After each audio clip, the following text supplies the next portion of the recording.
Channel easy learning. कैसे हैं आप सब? उम्मीद है कि आप सब ठीक होंगे। तो आज का जो हमारा लेक्चर है वो है क्लासिफिकेशन ऑफ कंप्यूटर्स पे। मैं आज आपको बताऊंगी कि कंप्यूटर को किस तरीके से क्लासिफाइड किया गया है। बाय द पर्पस अगर हम देखें तो हमारे पास जो है दो किस्म के कंप्यूटर्स हैं। एक होते हैं जनरल और एक होते हैं स्पेशल।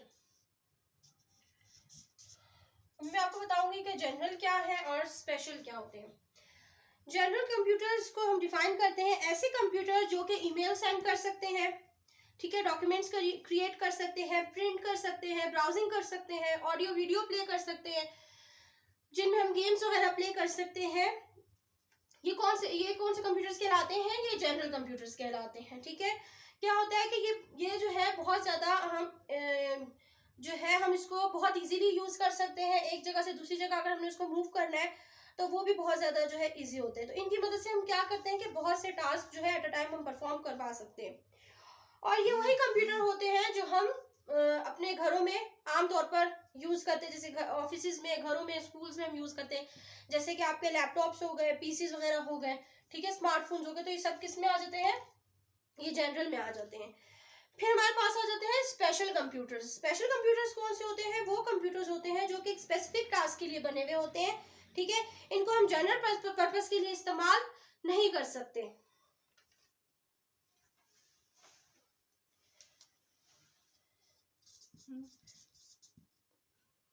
ये स्पेसिफिक टास्क परफॉर्म करते हैं।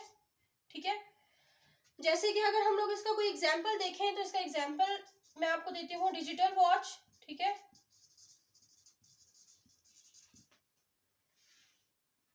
डिजिटल वॉच, ठीक है, जैसे कि डिजिटल वॉच का क्या काम है कि वो आपको जो है क्या करता है, टाइम दिखा सकता है, टाइम आप उसमें चेंज कर सकते हैं। इसके अलावा वो ये आजकल तो वैसे काफी सारी डिजिटल वॉच भी ऐसे आ गए जिसमें आप जो है अपने जो है बाकी एप्स वगैरह भी यूज कर सकते हैं, लेकिन ज्यादातर क्या होती है कि ऐसी होती है जिसमें आप टाइम वगैरह देख सकते हैं और जो है टाइम सेट कर सकते हैं। तो ये हमारे कौन से हो गए? ये स्पेशल कंप्यूटर्स हो गए। अब भी हमारे पास आ जाते हैं बाय साइज कंप्यूटर्स। ये पर्पस के हिसाब से थे, फिर बाय साइज हमारे पास जो है वो कंप्यूटर्स आ जाते हैं। बाय साइज अगर हम देखें तो बाय साइज हमारे पास कितने टाइप के कंप्यूटर्स होते हैं? 4 टाइप्स के कंप्यूटर होते हैं। वन हमारे पास होते हैं, ये होते हैं सुपर कंप्यूटर्स। हमारे पास होते हैं मेन फ्रेम कंप्यूटर्स। ठीक है, फिर हमारे पास आते हैं मिनी कंप्यूटर और फिर हमारे पास आ जाते हैं माइक्रो कंप्यूटर्स। ठीक है, तो चलिए सबसे पहले हम चलते हैं सुपर कंप्यूटर्स की तरफ। सुपर कंप्यूटर्स क्या होते हैं? ये इंसानों के बनाए हुए सबसे बड़े और सबसे पावरफुल कंप्यूटर्स होते हैं। इनके अंदर हजारों की तादाद में जो है प्रोसेसर लगे हुए होते हैं और इन कंप्यूटर्स को हम बड़ी बड़ी कैलकुलेशंस के लिए यूज करते हैं। ये नॉर्मली हम अपनी लाइफ में इस्तेमाल नहीं करते।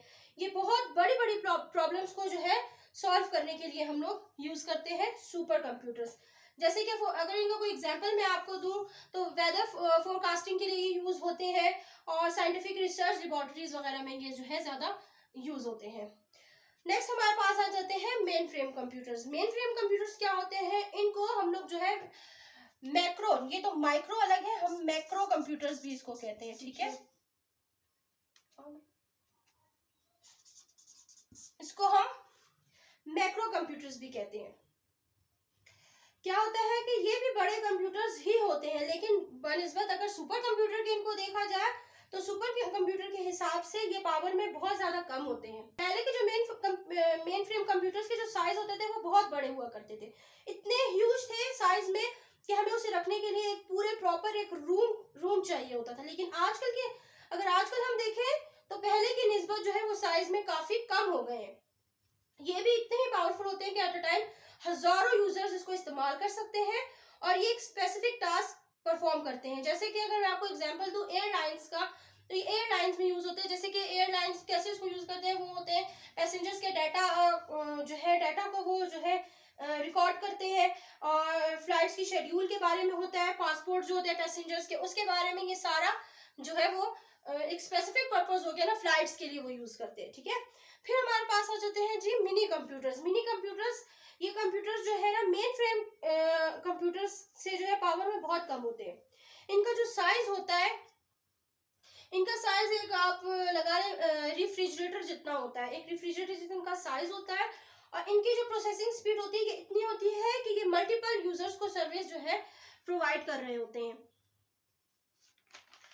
फिर क्या होता है कि वैसे तो जो ये मिनी कंप्यूटर जो है ऐसे इसलिए इस तरीके से डिजाइन किए गए हैं कि मल्टीपल यूजर इसको यूज कर सके, लेकिन कुछ ऐसे भी मिनी कंप्यूटर्स हैं जिनको सिंगल यूजर भी यूज कर सकते हैं।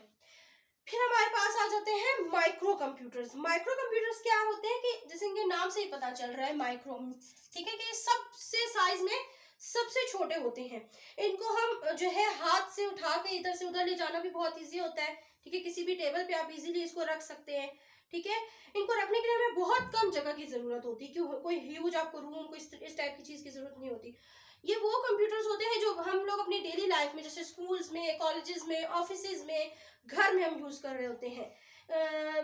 और जो है इनको ये होता है कि एट अ टाइम एक ही यूजर इस्तेमाल कर रहा होता है। एग्जाम्पल अगर मैं दूं तो वो होता है जैसे आपके डेस्कटॉप पीसीज होते हैं, ठीक है, लैपटॉप्स होते हैं, टैबलेट्स होते हैं, और आजकल जो आपके स्मार्टफोन्स हैं वो भी कंप्यूटर का ही काम कर रहे हैं, तो वो भी इसमें जो है माइक्रो में आ जाते हैं, ठीक है।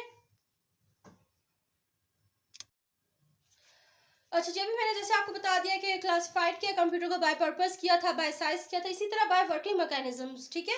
अब हम देखेंगे कि काम के लिहाज से जो है वो कंप्यूटर जो है 3 टाइप्स में उन्होंने इसको डिवाइड किया, एनालॉग, डिजिटल और हाइब्रिड, ठीक है। एनालॉग क्या होते हैं, सबसे पहले हम एनालॉग की तरफ चलते हैं। एनालॉग जो है बेसिकली जो है मेजरमेंट के लिए हम यूज करते हैं। जैसे कि अगर किसी गाड़ी की स्पीड को आपने जो है मेजर करना है तो आप कैसे उसको करेंगे, क्या आपने आप उसकी स्पीड को कैसे मेजर करेंगे, या आपने किसी का ब्लड प्रेशर चेक करना है तो ठीक है, आप उसको कैसे, बीपी को कैसे चेक करेंगे। तो इन सब कामों को करने के लिए कौन से कंप्यूटर यूज हो रहे हैं, एनालॉग कंप्यूटर यूज हो रहे हैं। ये हमें रिजल्ट जो है, एनालॉग जो कंप्यूटर होते हैं, हमें रिजल्ट जो है ऐसे ग्राफ की सूरत में दे रहे होते हैं, ठीक है, ठीक है, ऐसे ग्राफ की सूरत में आपको जो है वो रिजल्ट मिल रहा होता है। जैसे कि अगर इसमें एक एग्जांपल मैं आपको दूं तो ईसीजी जो हार्ट पेशेंट्स के लिए होती है, तो आपने कभी अगर उसका आउटपुट देखा हुआ होगा, जो उसका जो है वो आता है, रिजल्ट आता है, ठीक है, तो उसमें क्या होता है कि इस तरह जो है ग्राफ की फॉर्म में उसका रिजल्ट आया हुआ होता है। तो वो एक आम इंसान के लिए उसको रीड करना और उसको समझना जो है इम्पॉसिबल होता है, उसको समझ नहीं आ रहा होता कि इसका रिजल्ट क्या आया है, ठीक है। तो ये ग्राफ की सूरत में हमें रिजल्ट देता है, तो जिसको समझना बहुत ज्यादा मुश्किल होता है। फिर क्या आ जाते हैं हमारे पास, फिर आ जाते हैं डिजिटल कंप्यूटर्स आ जाते हैं, ठीक है। डिजिटल कंप्यूटर्स क्या करते हैं कि ये एनालॉग जो ग्राफ की फॉर्म में जिसने हमें रिजल्ट दिया हुआ होता है, तो ये उसको क्या करते हैं इजीली, ये उसको हमें जो है नंबर की फॉर्म में रिजल्ट दे देते हैं, ठीक है। बाइनरी नंबर जो होते हैं, ठीक है, बाइनरी नंबर की सूरत में हमें रिजल्ट दे देते हैं, जिससे जो है हम अगर जैसे एग्जांपल मैंने आपको बीपी का दिया था, ठीक है, तो वो जो है बीपी ऑपरेटर देख लेगा, तो उसमें हम लोग जैसे बीपी चेक करते हैं तो किसी का 110, 80, ठीक है, कुछ भी बीपी हमें जो है वो शो करता है, तो वो किसके थ्रू कर रहा है, बाय द नंबर, ठीक है। तो इसे समझना हमारे लिए, एक इंसान के लिए इजी हो जाता है। तो एनालॉग का काम था ग्राफ में जो है वो करना, रिजल्ट आपको शो करना, और डिजिटल का काम क्या था, वो नंबर फॉर्म में आपको जो है वो रिजल्ट शो कर रहा होता है। तो इसको समझना फिर एक इंसान के लिए इजी हो जाता है। फिर हमारे पास आ जाते हैं जी हाइब्रिड, ठीक है। हाइब्रिड क्या होते हैं, हाइब्रिड जो है ना एनालॉग और डिजिटल इन दोनों का मिक्सचर होता है, ठीक है। मिक्सचर होता है, क्या करता है कि जब हम कोई ऑपरेशन परफॉर्म करते हैं तो जो मेजरमेंट होती है वो एनालॉग कर रहा होता है, ठीक है, और फिर डिजिटल हमें उसको नंबर की फॉर्म में जो है वो उसका आउटपुट दे रहा होता है। तो उससे क्या होता है कि उससे एक इंसान को, एक आम इंसान को उसको समझने में बहुत आसानी हो जाती है। तो हाइब्रिड कंप्यूटर का क्या काम है, एनालॉग और डिजिटल इन दोनों का जब मिक्सचर होता है उसको हम हाइब्रिड कंप्यूटर कहते हैं, ठीक है। तो आई होप कि आपको आज का लेक्चर समझ आ गया होगा। बहुत ज़्यादा इजी है, मुश्किल नहीं है, इजी है, बस अगर आप इसको अच्छे से समझें, अच्छे से जो है इस वीडियो को देखें तो आपको इंशाल्लाह जो है आपको ये सारा लेक्चर क्लियर हो जाएगा। तो अपना बहुत ख्याल रखिएगा। थैंक यू, अल्लाह हाफिज़।